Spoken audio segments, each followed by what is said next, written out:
Breaking news, Minelab is not done. They still have more updates to do in their lineup of detectors. They're going to have more new products coming out. Do I have a source for this? I do not. But let's call it logic. Now, hear me out on this. We're going to the discontinued products page, and there's a chart that's right here. I am cutting and pasting this chart here. Psst. We did that so we could sort it. Yeah, look at this. Over the last 6 years, there have been 11 metal detectors discontinued by Minelab. Now, I went to Wayback Machine, and we're looking at the Minelab site, July 18th, 2017. We're going to go to Metal Detectors. We're going to go to Treasure Detectors. CTX 3030, Excalibur, E-Track, Safari, Xterras, the Go Finds, and that's about it. And just for fun, look at the date now, January 30th, 2013. We got the Excalibur II, which is still available, Safari, E-Track, and CTX 3030, and this is under Treasure Detectors. They also have Adventure Detectors. Adventure Detectors? And in Adventure Detectors, which I guess if you're having an adventure, you're probably not going to find treasure. That's where you see the Xterras. So that allows us to recreate the 2013 catalog. I just threw the Go Finds in there. That's 2015. And that's going from highest price point to lowest price point. If you want to be a purist, this was the Adventure and Treasure Detector catalog in 2013 for Minelab. Now we went to Calico, and this is 2013, around the same time, maybe a little bit later, but we have all of the prices. I'm not going to just go through one by one now. I will throw it into the price chart. So now we have the price in 2013 for each of these metal detectors. So now let's compare this to the 2023 catalog. All right, Minelab 2023 site, Find Treasure. This is the offerings. Look what's at the top. CTX 3030, and Excalibur. Let's copy that down. Now here's where it gets interesting, at least for me. Two of the highest priced detectors are using technologies that came out in 2012 and 2007, around that era. Excalibur II, I just learned this morning in doing this exercise, it's using broadband spectrum. Now there's full band spectrum, which was the newer version of that, and it had it has FBS2, which is a more evolved multi-frequency. But the next iteration was multi-IQ. It came after broadband spectrum and full band spectrum. It gave birth to multi-frequency. It was multi-frequency, and it has since evolved. My point is, the new fleet of detectors, with the exception of the Xterra Pro and the Go Find, it all uses multi-IQ. By the way, my source for all of this is the Minelab website. All you have to do is go to Metal Detectors, and you could click on one of them, and you're going to see tech specs. And you click on tech specs, and you see technology right here is at the top, and it's listed. It's actually pretty easy to spot a CTX 3030 user in 2023. Just compare the arms, and you'll see detectorists who have like one diesel arm and the other atrophied. They use the 3030. It's a heavy machine. I'm totally exaggerating that point. You know it. And it is a historic detector. It really is. It paved the way for modern detectors. Target trace was born from the CTX 3030, the technology that we see on the Manticore, which allows the user to visually inference. That was born of the CTX 3030. But here's the thing. I've used pretty much all of the Minelab products, all of the recent ones at least. And in terms of similarity, I feel that the Manticore is most similar to the E-Track, and I think that it was a replacement for the E-Track. I think we're going to have a CTX 3030 replacement at least announced by the end of the year. I'm guessing. I have no information on that. My website is iratemetaldetectors.com, and I've been on the record as of saying in many of my YouTube videos that the value is just not there with the CTX 3030. In fact, I have it ranked at number 12. You can see my review. It is a highly capable detector. The capability rating, 53.6 out of 60, that is relatively high on the list. But again, let's see where it loses points. So it's got exquisite depth. Separation, oh, we took 2 points off there. It is not terrible, but it is not exquisite. The processors in the modern detectors are so much faster than something that was built in 2012. Would you buy a computer from 2012? You get great sound inference, great target ID inference, pinpoint quality, EMI to a lesser extent. Utility in water, it's good, although there were some leaking issues. Saltwater beach, it's great if your arm can handle it. But this is where iron also, I felt, threw it off. I'd say that's the most controversial of my ratings. A lot of people disagree with me on iron, feel it is spectacular in iron. But have they felt the modern detectors? I own 22 right now. I just bought the Xterra Pro. This is where I took off points. It's really tough to navigate. It has the old school batteries. Build durability, there were some leaking issues with it. If you really look, ergonomics, I only gave it a 4 out of 5. 4 out of 5 was actually pretty generous for that. And relative value, there's much better options nowadays.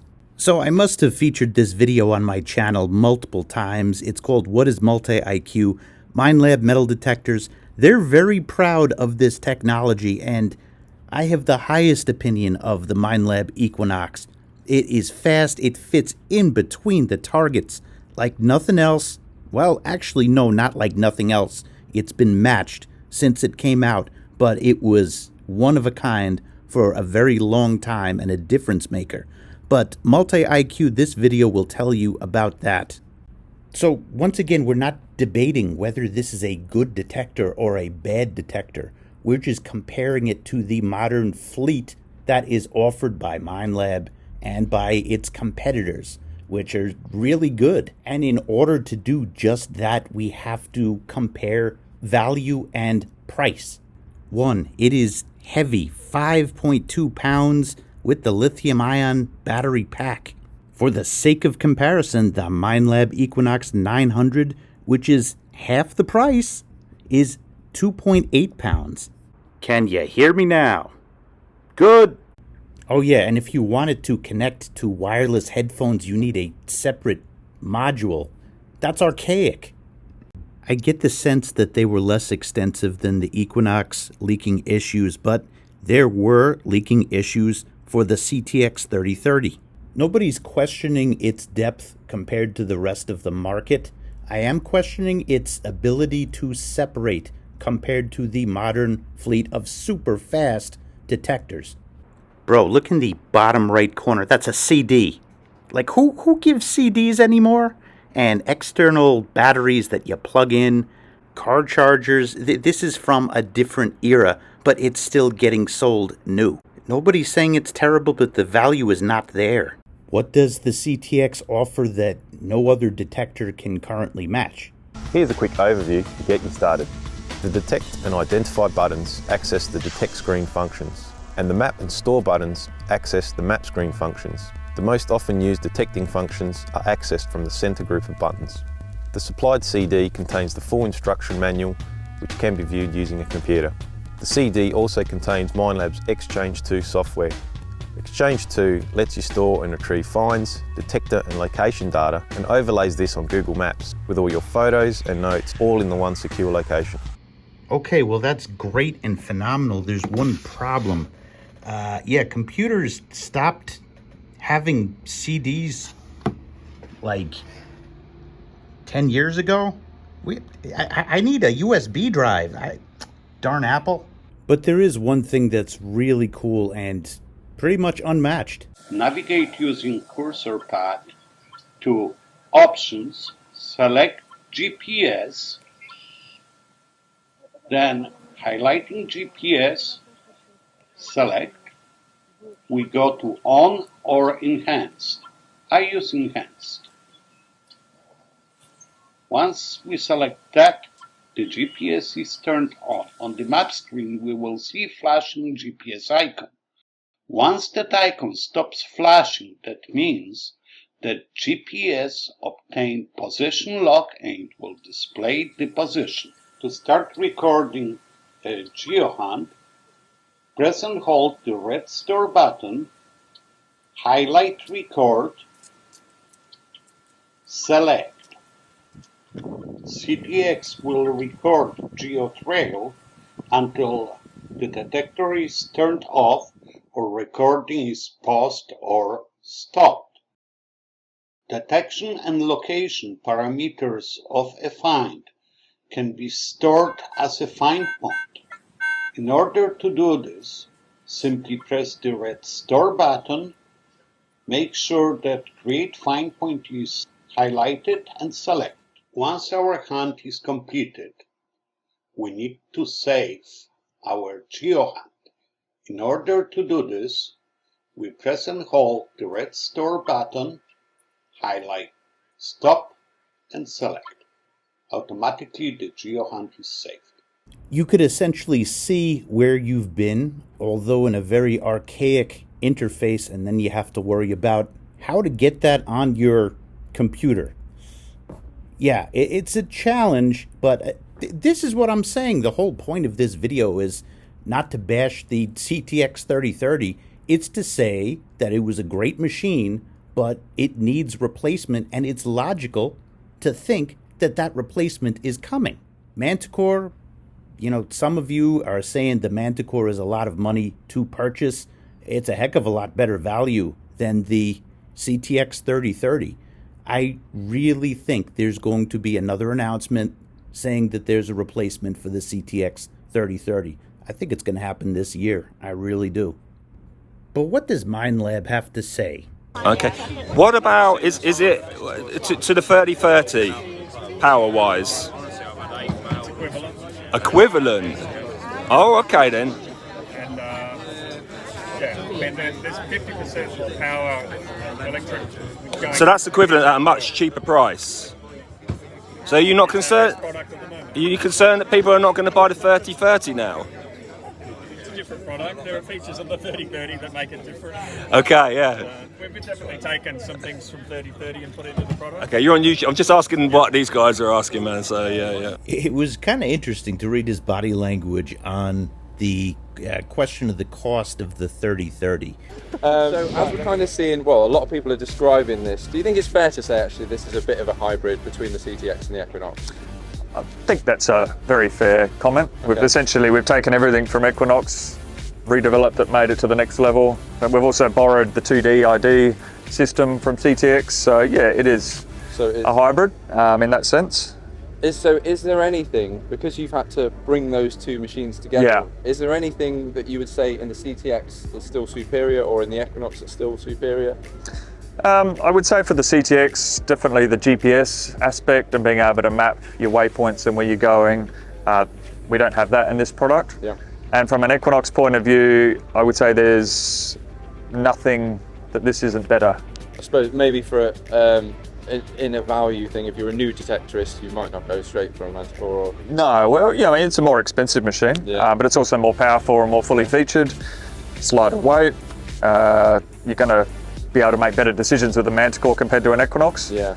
But Equinox is still great. I mean, it's been a game changer since we launched that 5 or 6 years ago. Yeah. Well, so it's pretty cool for me to see I helped launch that product back then, and now I'm here again launching this one. So.